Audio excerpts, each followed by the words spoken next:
Good evening, everyone. I'm Dave Bambry, and I serve as the Vice President for Alumni and Student Engagement at your University of Illinois Alumni Association. I first want to thank everyone for joining us this evening as we're looking forward to another great session of our ongoing Alumni College Speaker Series. Before I introduce our speaker this evening, I want to take just a moment to talk about some amazing things happening here at your Alumni Association. Just over a year ago, the association relaunched its paid membership model with some great new benefits. We're very excited to bring this to all of our alumni, and I would encourage you to visit uiaa.org/membership for details about what all is included and to sign up today. Some of these expanded benefits include a partnership with the Krannert Center for the Performing Arts that will feature 2 member-only virtual performances each year, a chance to engage in career coaching, and discounts at the university bookstore, to name just a few. For those of you who are Life members, you are able to access all of these benefits today at no additional cost. We're certainly grateful for the investment you made in your Life membership, and we will certainly honor that with this current suite of benefits. While we have introduced this paid membership model for those interested in our expanded benefits and offerings, we're also still planning to offer a lot of ways to engage at no cost. For example, our speaker series this evening will continue to be for all alumni, and other initiatives like our online networking and mentorship platform, Alumni Link, will also continue to be a no-cost benefit. If you haven't already checked out Alumni Link, please do so today by visiting alumnilink.illinois.edu. We have a large number of alumni and students already on the platform and signed up, and it's a great way to interact with all of those folks. Lastly, before I introduce our speaker this evening, I always like to remind everyone to submit their questions throughout the presentation through the Q&A feature at the bottom of your screen. We have certainly left time for questions at the end. I'll pop back on after Nancy's done, and we'll get through as many of those as possible. But let's get to why we are here this evening, and that is to hear from one of our wonderful faculty members, and it is my pleasure to introduce her this evening. Dr. Nancy Latham currently serves as Associate Dean for Undergraduate Programs and Executive Director of the Council of Teacher Education at your University of Illinois at Urbana-Champaign.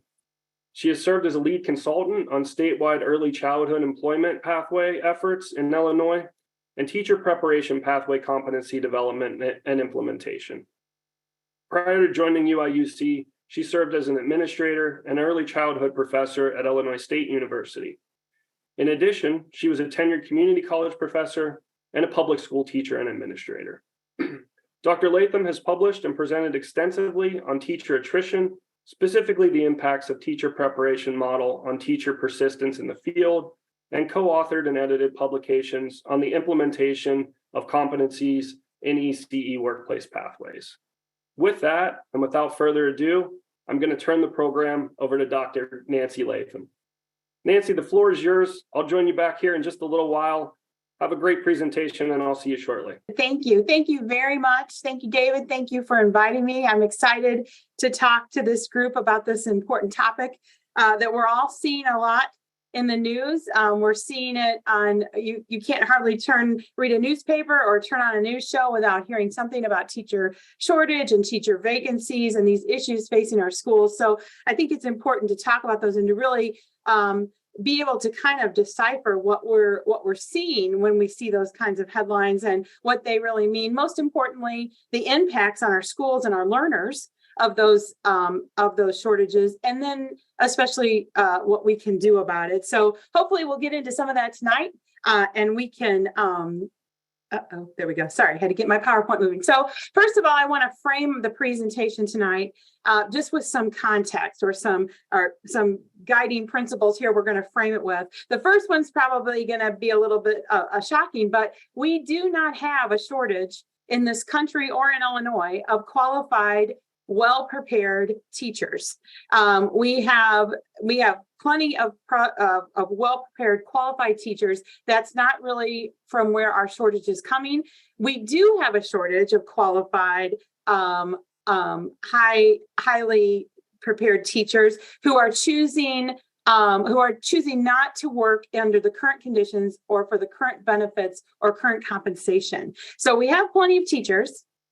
We just don't have teachers that are willing to work for the compensation and some of the issues in the workplace that we see, and of course those benefits and things like that. And we'll dig into that a little bit too. We do have a shortage also of high school students and college students and parents willing to invest in that cost to degree required for initial entry into the field as compared to current and future compensation and benefits. So parents and students are really weighing that. And I think we have been very fortunate, and I think it's a testament to our great programs at the University of Illinois that we have seen our programs grow in these recent, most difficult years. And I think it's just a complete to the credit of our faculty and staff who do such a good job making sure that our programs are well developed and strong. But we are seeing just nationally across the country, fewer high school students when they report out on their SAT and they're doing those different college entry things when they're saying what they're interested in. We're definitely seeing numbers that are showing that there's less interest in that. One of the major pipelines into the teaching profession has always been parents who are teachers. We always see families who are teachers, and we are seeing a lot of teachers now who are saying, I'm not encouraging my child necessarily to go into the field. And so that pipeline's becoming a little fragile. Education is one of those fields. There's this gainful wage line that they use where if it costs more, are you going to make enough in the field in your first 10 years of employment to pay back any student loan debt you would be required to get the degree you need to initially get hired into that field? And teaching kind of waffles depending on the state you're looking at and national trends. We kind of waffle on that gainful wage line, and I think parents and a lot of students, along with some other things that we've all seen hit our schools lately, they're thinking twice about that. The other thing I want to frame this in is that this shortage is not a surprise. It's been predicted for years. It's certainly not new. It began there, and some of it was some real efforts, I think, that sometimes we politically and socioeconomically and just don't really want to think about or don't know were really happening. But I think there were some real efforts in the late 1990s and early 2000s to kind of deprofessionalize the field, which we're going to talk about. Deprofessionalize the field, and the field had more and more put on it. Teachers have had more and more put on it, which we saw in the pandemic really kind of came to a head of how much schools really were doing. And I think that has really, those things that were put into effect really impacted the field. And then some things that no one could have predicted happened, like the 2008-2009 economic decline. And we'll talk about that in a minute too, that, schools really, they were forced to lay off especially resource teachers and special education teachers. And they weren't able to rehire. Class sizes really ballooned and got bigger, and those resources needed for students weren't there. And so we saw that happen, and schools did not rebound from that as usual, as those budgets usually aren't able to as quickly to make those hires and make up that ground. So when you got to around 2014, 15, even 16, schools were starting to rehire. They were starting to be able to make up for what had happened during those years. And then, of course, the pandemic hit. And we saw things like, where schools are constantly projecting who's probably retiring or hitting that retirement possible, that projection line in the next 3 to 5 years. They're always looking at that. And we saw, teachers retiring and leaving the field in a field where we already have to look at persistence, and our attrition rates are rather high. So just to kind of frame our conversation, I wanted to start with that. So when we look, what I want to talk about too is how we need to be really careful about sound bites. I'm not saying the data we're hearing and the reports we're hearing are inaccurate. We do have a shortage. We have vacancy issues. But when we really look at shortage and shortage trends, we have to examine 3 things. And we have to examine them substantively and consistently and longitudinally. We can't just take a little snapshot and say, look at this problem, because it can be misleading, and it can be most misleading in any direction. And so one of the things that we have to look at our supply. We have to look at how many students are coming, how many future teachers are interested in the field and coming into the field, how many teacher preparation programs are preparing teachers in what licensure areas have some institutions decided to move away from, what are our high school students, again, that number coming into the field. And then we have to look at that not only by student demographics and those interested in the field, we have to look at those numbers over time, as I said, in longitudinally, but also by geographic area. Are we seeing certain areas where teachers aren't entering the field?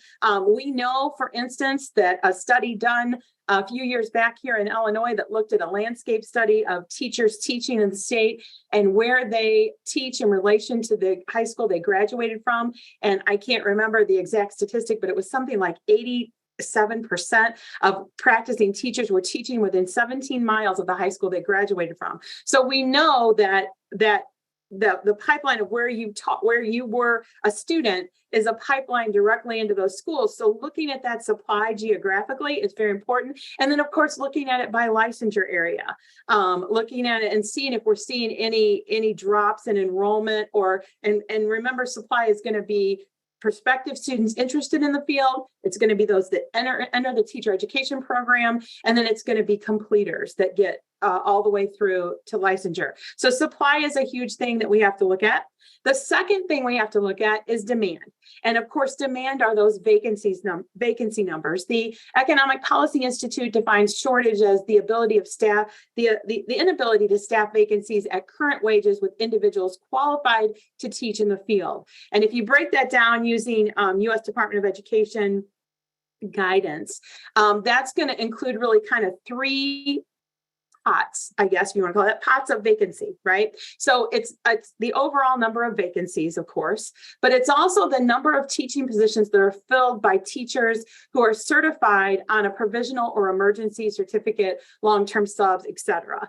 And then the third area is going to be the number of teachers who are certified, but they're not certified in the area that they're teaching in. They weren't fully prepared in that to go out and teach into that area. And I think we really have to look at that because some schools could report fewer vacancies, but we have to look at those other numbers as well, because we know that can have some impacts as well. And then most importantly, all three of those areas of vacancy, we always have to really dissect those numbers. Again, that's why, as I said, when I started this part of it, we have to look substantively, meaning we're dissecting it lots of ways.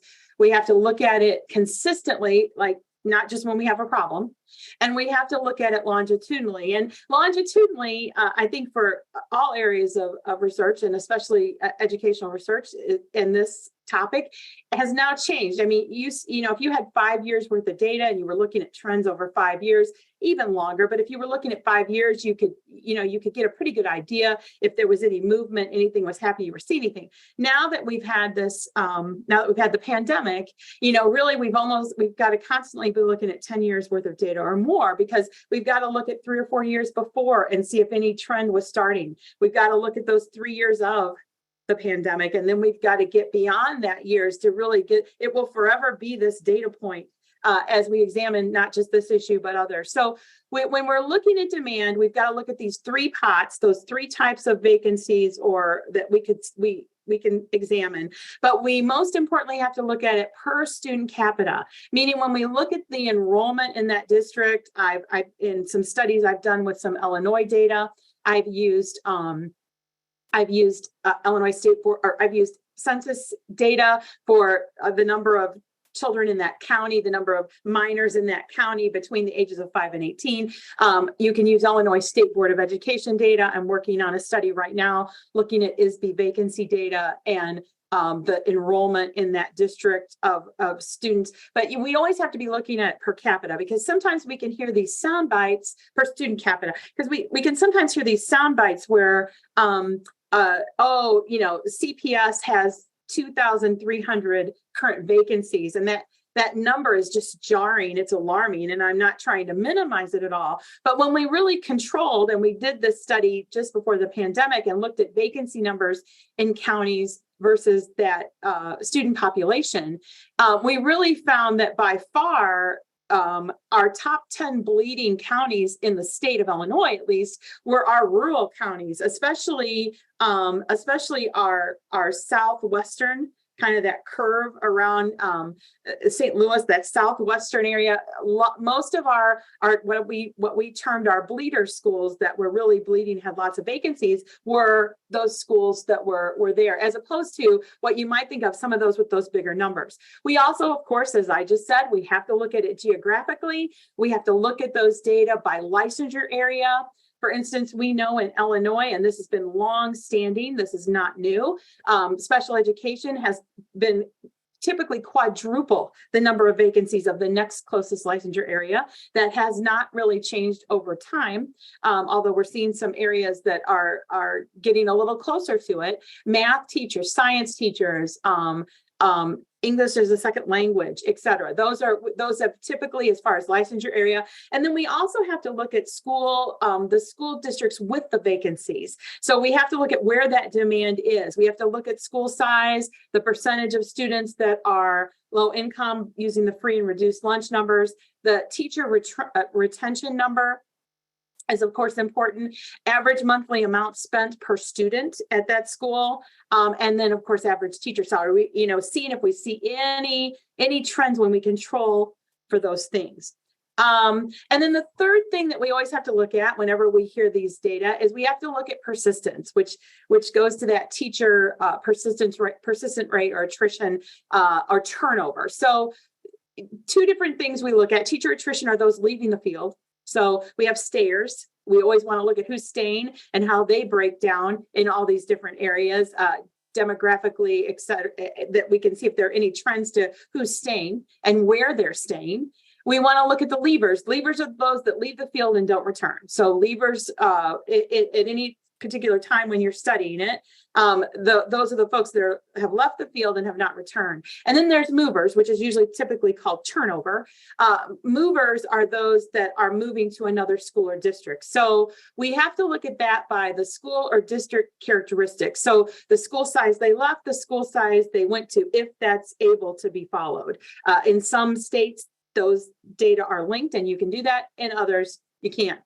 Percentage of low income, of course, average amount spent on students, average teacher salary, et cetera. And then we have to look at teacher characteristics of those leaving and moving. And that would be their number of years in the field when they moved or left, gender, ethnicity, how they were prepared, preparation area as compared to teaching area. So, and I'm going to talk about those too, just for a second. We did a study of about 9,000 graduates of teacher preparation programs in many different areas and looked at those that were prepared in a volunteer teacher preparation program where they got a year-long student teaching experience versus those that did a traditional student teaching experience. And those that did the year-long student teaching experience were significantly more likely to get employed in the field of education and to persist as compared to the others. So that's where I say when we're looking at preparation type, the things we're doing in preparation and how that differs, is it at all impacting how a teacher gets employed and that pathway and if they stay?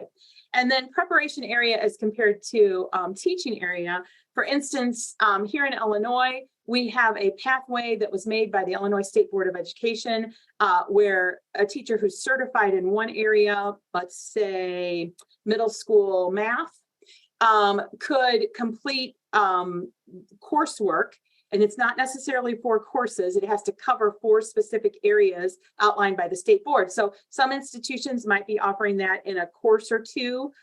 Some might be offering it in 4 courses. Some might be, offering it more, but it's a very small, amount of coursework, probably no more than 4. And they are automatically licensed to teach. They have a K-12 special education ability to teach in a special education course. So when we're looking at persistence and we see teachers perhaps leaving special education classrooms at a faster rate, we have to look at how they were prepared. If they weren't prepared to be in a fully prepared to be in a special education classroom, perhaps that's lending itself to why they do or do not persist. Perhaps they persist at equal rates, but that has to be something that we always consider. So we really have to dice that, take that apart I look at that. So when we look at our current landscape, national and Illinois, first of all, just to be mindful of, all 50 states are independent in how they collect their supply, vacancy, and persistence data.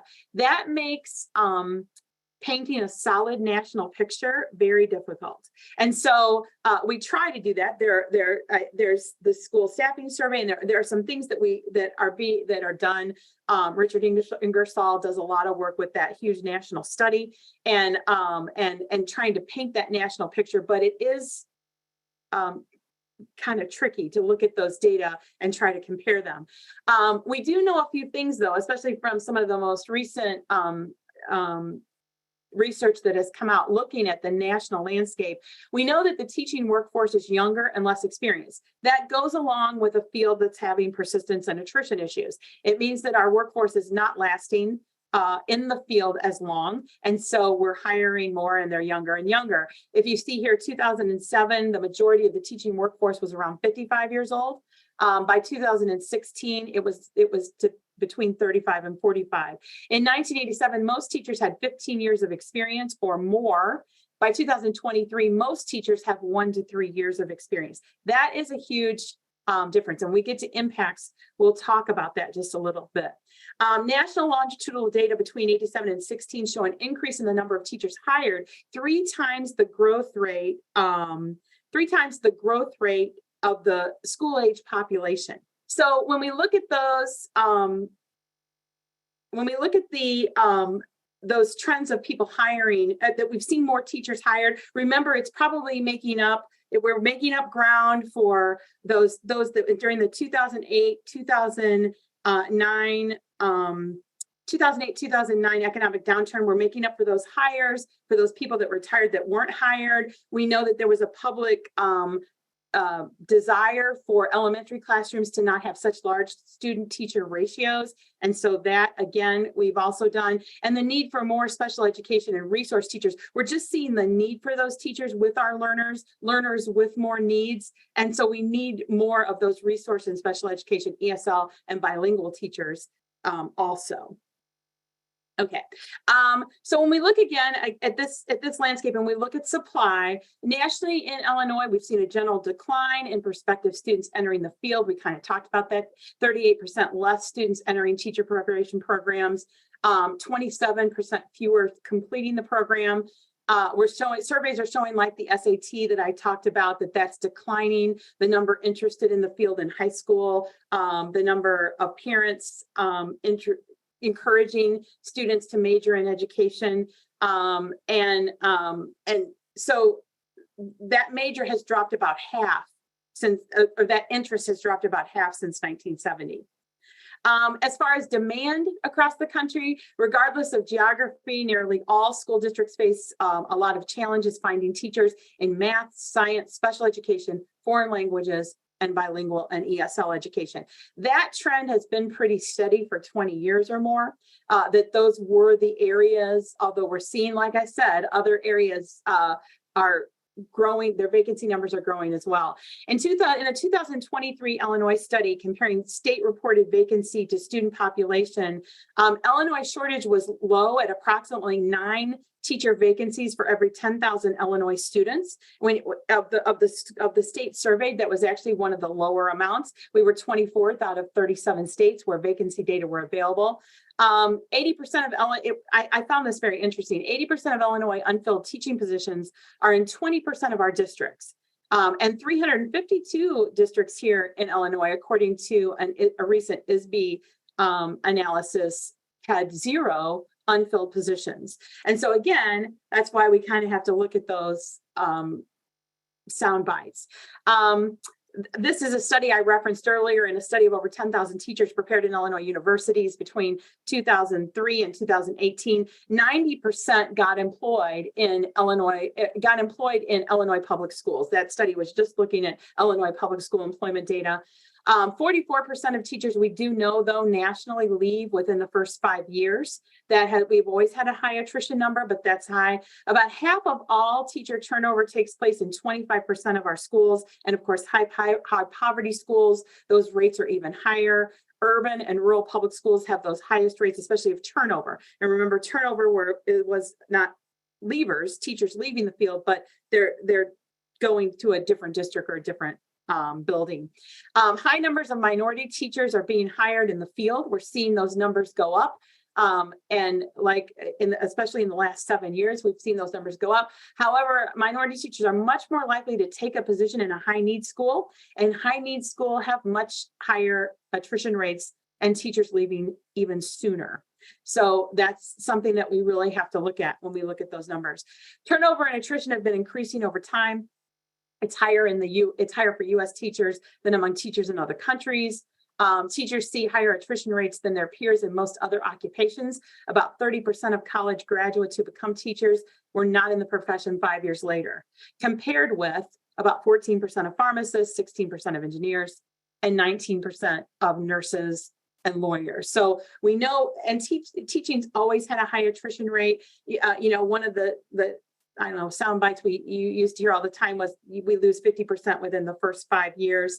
The issue is, and we saw that 44% a minute ago, but what we're seeing it though is between years 1 and 3 now, as opposed to 5. So we have to look at that. When we look at persistence, we have to look at why they leave. And this was a study that was done recently where they looked at that, and 43% of leavers said they left because of stress and environment. You're going to see compensation was on here, but it's not number one. And in most persistence research over the last 25 years, it has not been number one. So things like student absenteeism, student apathy, lack of parental involvement, poor student health, poverty, dealing with those high stress issues in schools. We're seeing more and more teachers reporting school safety, things like that. 32% said it was because of administration and leadership or lack of. 29% lack of support, especially in high poverty schools. High poverty schools we see have much lower numbers and funding available for coaching and mentoring and support programs, especially for new teachers to get them through those first 3 years. And so, those just aren't there. And so, especially in high poverty schools, we see that reported. And then 24% said low pay. In 1980, teachers made approximately 7% less than their peers, compared to 35% less today relative to other college graduates. And even when you look at those, and I'm certainly not an economist by any means, but even when you look at those compensation differences and you factor in perhaps more generous benefit packages or previous more generous benefit packages like retirement, et cetera, teachers are still 14% behind their non-teaching counterparts. And so, teachers are among the nation's most educated part of our workforce, yet they earn far less on average than, and we've been declining. And now we're seeing benefits and those things that maybe would have balanced that or enticed that. We're seeing that kind of, we're seeing those go down and be decreased as well. And so I've just had some of the most interesting conversations, sad conversations, but I remember I was on a state board with a young teacher, a young man, and he was just so excited. He was telling me something that was happening in his classroom, and he had all this energy and he was so excited. And I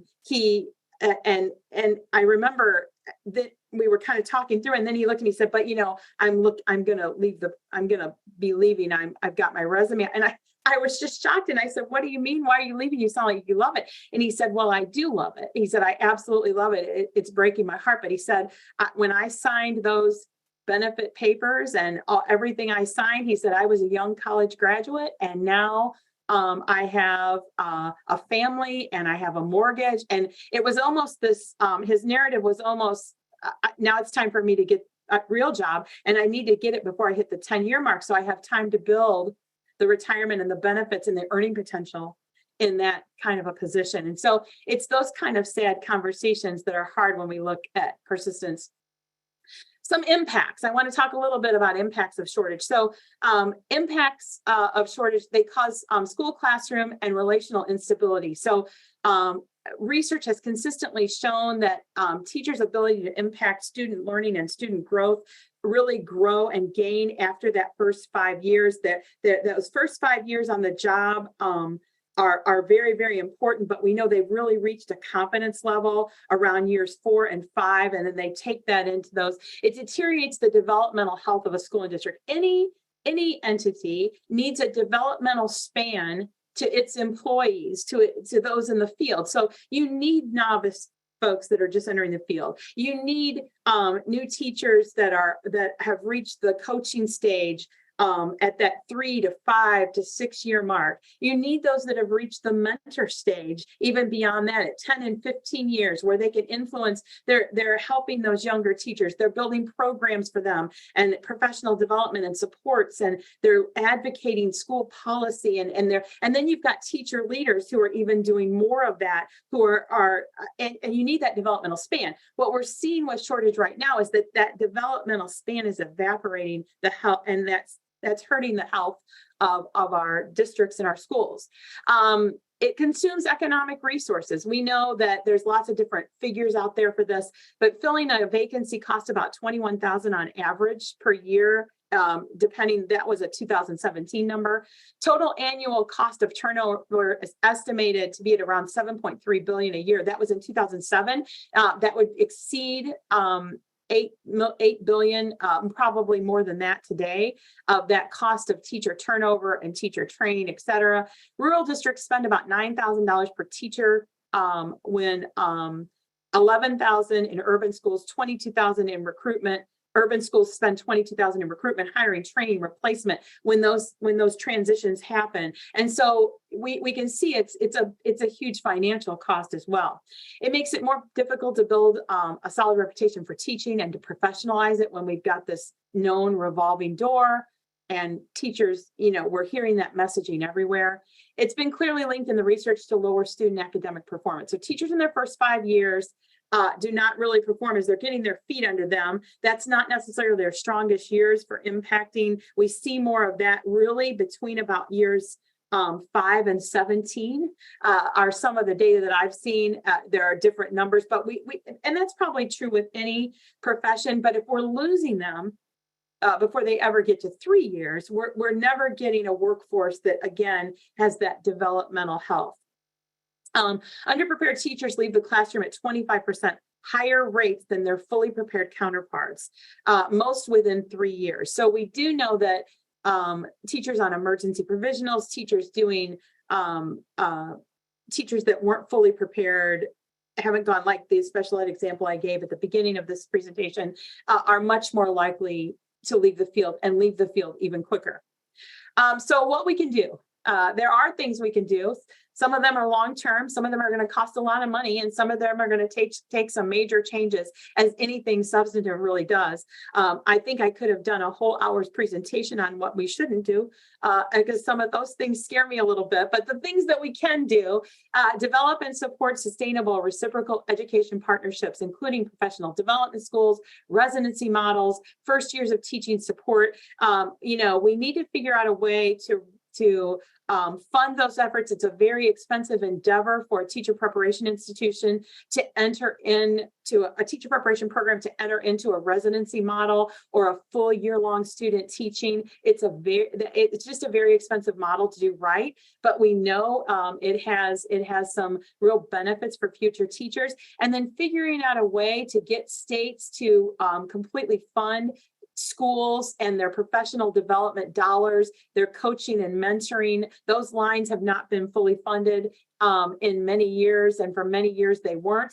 And that schools and teacher preparation institutions could work together to follow students into those years and keep that support going, to really give them what they need to get past those first 3 to 5 years and get them into the field and on more solid ground.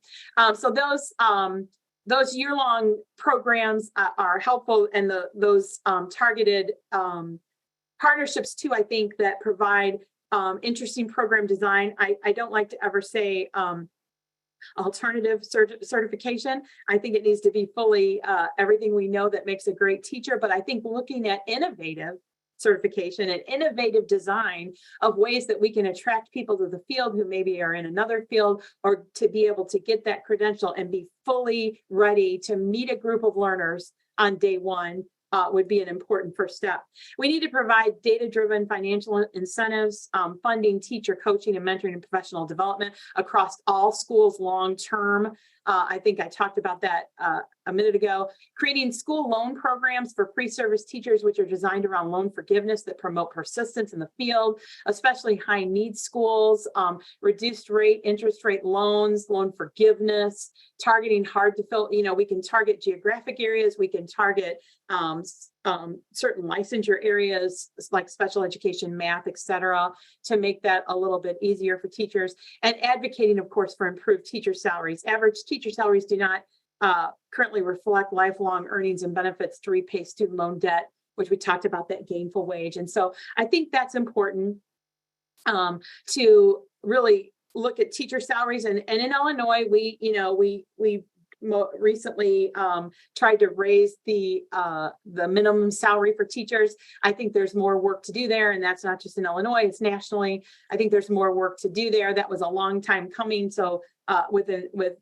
everything we've seen in our own economy, those numbers are probably not as sufficient as they once were. And I think that's important in the field. We need re-professionalize as opposed to continue deprofessionalizing of teaching. Professional educators need to be treated like professionals, as evidenced through compensation, benefits, resources, messaging, the workplace setting, workplace safety. We really learned during the pandemic that teaching had really, schools had really become everything in a lot of ways. A lot of things they've never been funded, structured, or supported to be able to do, to be the primary care provider, child care provider for a workforce, to be the nutrition specialist, to be the food, the place where students got their nutrition, to be the health, the place where students got their health services, to be teachers are, they're security guards, they're doing parent training, they're doing just all kinds of things. And we saw when we went into the pandemic mode and everything went online, and some of those things couldn't happen that way, just how essential that was. And so I think we really have to look at re-professionalizing, prioritizing that, really funding our schools with those services they need so that they can serve the whole child, but it's not on folks that weren't prepared to do some of those things, and especially those teachers, so that they can concentrate on what they were prepared to do. Avoiding the easy solution. I just wish I could, highlight this one. Avoiding the easy solution to lessen what's required to be a teacher. We know from 20 years, 25 years worth of research that teachers are much less likely to get employed in the field, and substantially less likely to, and substantively less likely to stick and persist in the field if they were prepared in an alternative, through an alternative certification program, or even some of the things we're seeing now where, teachers can go in for up to 10 years if they, served in the military, or if they are have any kind of degree whatsoever. And I think we're just going to see that revolving door. We're just replacing it for a lesser problem. I mean, we don't want our parents to have to walk into schools, and we're going to get very close to that soon, to walk into schools and and say, "Oh, hi, I'm your child's teacher this year," and the parent has to say, "Well, it's nice to meet you, but can I see your resume? Because what kind of teacher are you? Is it going to become like the health profession? Those designations have existed for a long time on purpose, but they're known. I mean, if you walk in, if I say I'm a nurse, am I a CNA? Am I an LPN? Am I an RN? Am I a BSN? Am I an MSN? And so all of a sudden now we could have this range of teachers. We don't want to take away what that title professionally means, and we need, and our learners deserve teachers who have been assessed through approved programs, as to their knowledge and ability to teach. And we've looked at their dispositions and all of those things. And parents need to be able to count on that. And then the last thing is we really need to create a national teacher preparation and employment research data hub where we can really watch these trends over time. We've learned some lessons about what data we have, what data are not available, and how sometimes it's not all things equal. And so we want to be looking at these pathway issues, vacancy data, employment data, and specific candidate demographic data. A lot of those things that I talked about a minute ago, where we're constantly looking at that, and we can actually project problems before we find ourselves perhaps where we are today. So with that was a lot of information, but any questions? Nancy, thank you so much. I think you can hopefully hear me again. And absolutely fantastic presentation. Thank you for sharing all of that with us. We do have quite a few questions in the chat and the Q&A already. So if it's okay with you, we'll go ahead and jump in and see how many we can get through here. Okay. You talked a little bit about this, and wondering if you want to expand on it, maybe a little bit, and maybe you've said all that you want to say at the moment, but we had quite a few questions in the chat about kind of second career teaching, right? So folks that have trained in, specifically math and science are mentioned in the chat, and then are taking teaching on as a second career, maybe later in life. Wanted to get your thoughts around that, and is there a pathway that you see to make that a little bit easier for those folks, and what are your ongoing thoughts of that? Yeah, I think we're seeing a lot of our institutions especially through graduate programs and graduate work. We're seeing a lot of and here our graduate programs are looking at ways to do that and doing that as well, where we can take somebody with a degree and with that wonderful experience and that they would bring to teaching, and who are interested in the field, because an adult making that decision is also, they're maybe perhaps more sure that they want to do that. So finding a way for them to do that and make a creative pathway that they can really learn how to teach.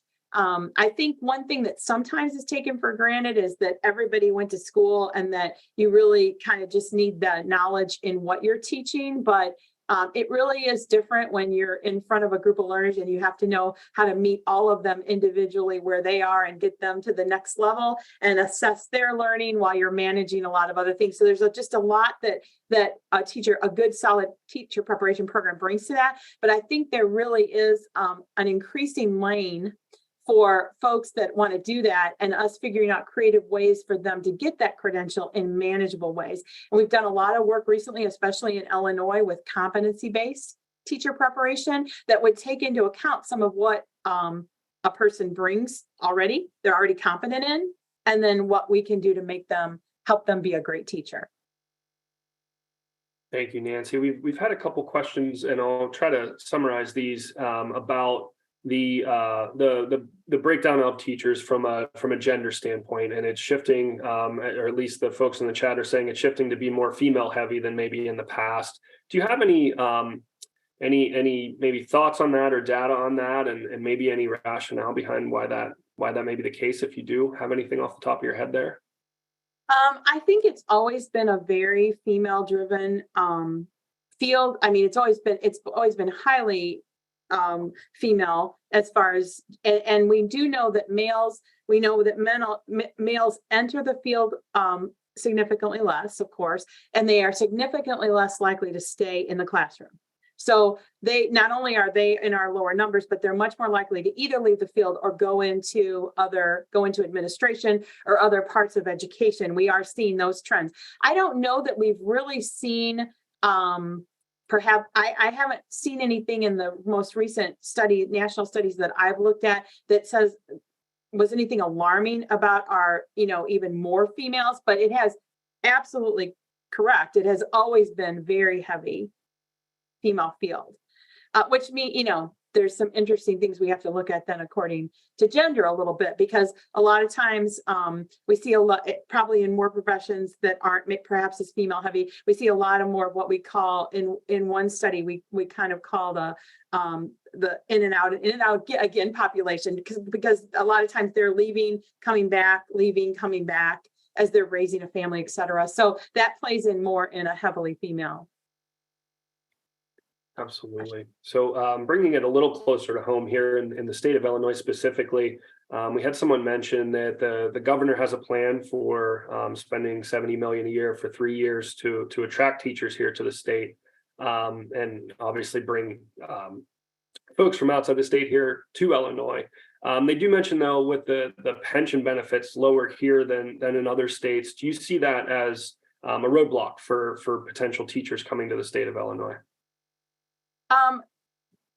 Yeah, I mean, I think absolutely. I mean, I think we need to really look at our, and I've met with several legislators over the past few years talking about those pension benefits and looking at that.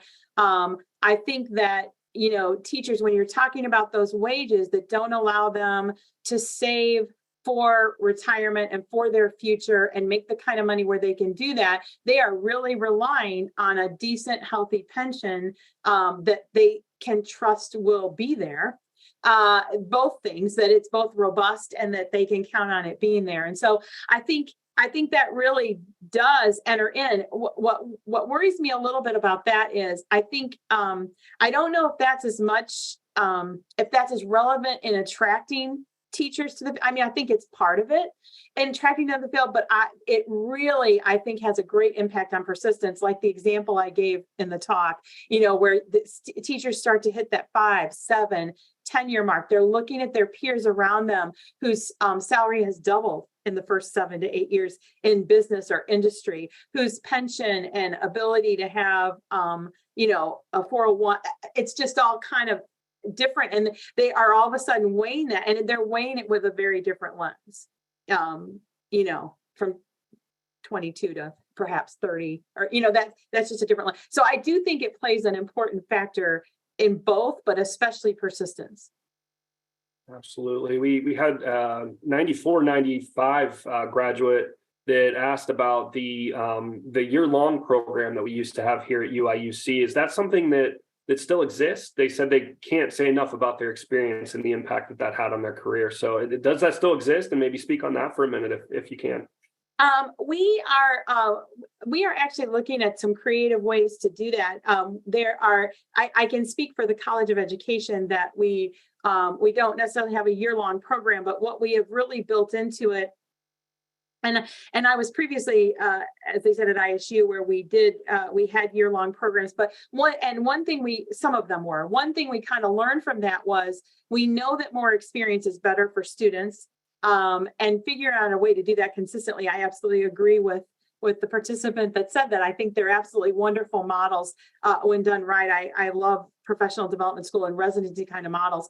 But I think what we've really done in our programs is looked and said, even if you are a student that can afford to do more clinical and be on the clinical site more, which for a lot of our students and more every day, that's very difficult. More students than ever before are working part-time, if not full-time, if not multiple jobs while they go to school full-time. What students have on them compared to what they did 20 years ago when they were an undergraduate student is very, very different. And so I think we have to look at that. So what we've really tried to build into our programs here is clinical experiences that grow as they enter their first semester junior year, and they consistently get not only larger in their scope and the number of hours that they're in on different clinical sites, but their amount of responsibility. It's almost like a gradual release leading all the way up to student teaching. So for example, in our elementary education program, the senior year, the first semester senior year, before they student teach, they're in the classroom 3 half days a week and 1 full day a week. And the classes are arranged completely around that schedule for them so that they are, they're just about getting as much as we can and still work with students on what they need to do as far as their other work, et cetera, and make it doable. So make it an option for all students. So, but I agree, it's a wonderful program. Great. Well, you mentioned some of this during your talk, so didn't know if you wanted to expand on it at all or not, but we had a question. You obviously said there were a lot of qualified teachers, right? It wasn't that there was an education shortage per se. but they've either left the field or not decided to enter the field. Anything you want to expand on there? What can be done to coax them into the field or coax them back into the field? I mean, compensation you mentioned, but are there other pieces there that you see that are just vitally important to really upping the number of teachers willing to work in the field today? I think, compensation, benefits, all those things we talked about are huge. I think reprofessionalizing and the field, making it a field that people want to go into. But then I also think we really have to look at our schools. I can't believe what our schools are able to do with what they have. I've been a teacher. I'm in my 35th year. I've never been more amazed by teachers. I'm more amazed by them all the time, and schools and what they're able to do with what they have. But we need those buildings. Teachers need the resources to do what they want to do. Teachers need to be treated like the professionals they are. They don't need to be handed canned curriculum. They know what to do for their learners, and they need to be allowed to creatively be the professionals to solve those problems. They need to have professionals around them to serve their students. If they have students who have food insecurities, that have housing insecurities, that have health issues, that there are people there that will serve them while the teacher is also trying to educate. And it's kind of that whole family view of a school. And that takes a lot of funding to make happen, to make these environments where teachers want to be, where they want to grow as a professional. So I think I think that would, I would love to see that coax a lot of teachers back into the field, because I know most of the teachers I meet, I have to tell you, absolutely love it. And they are really very, very dedicated, and they have heart. I've said this on several different things that I've spoken at. I thought that teachers couldn't amaze me more, and then we had a pandemic, and I have never seen such amazing work as I saw teachers do during that. So I hope we can coax teachers back into the field. I hope we can see some of those changes, but they're pretty big, systemic. Thank you for spending a little time there. We've got a lot of great feedback in the chat, just, certainly agreeing with your assessment there. Can you talk a little bit about school boards and their, kind of working with parents and working with the teachers? And in your career, have you found, ways that have worked really well for cooperating with, between school boards and parents and communities?